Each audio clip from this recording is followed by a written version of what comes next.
Hi everyone. For UPSC CSE, mains is one of the important part of this exam because പ്രിലിംസിൻ്റെ കാര്യത്തിൽ നമുക്ക് marks എടുക്കുന്നതല്ല, പിന്നെ interview it's not in our hand. മെയിൻസിൻ്റെ കാര്യത്തിൽ whatever effort you put in that will reflect in your mark. So what we need to do in mains, there are three important things.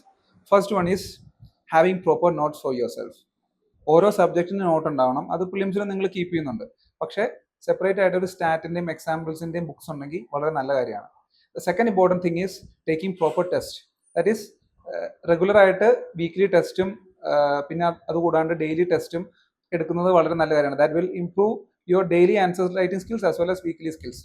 And the third important thing is having a proper guidance. There are students who cannot point out what are the mistakes that they are making in mains answer writing. So അവർക്ക് proper ആയിട്ട് നമ്മൾ guidance കൊടുത്തിട്ട് നമുക്ക് മുന്നോട്ട് പോകാനായിട്ട് പറ്റും. In this regard, Gallant IAS is launching 2 programs.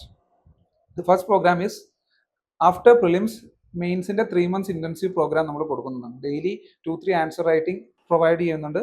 അതുകൂടാണ്ട് weekly test, that is sectional test as well as full length test.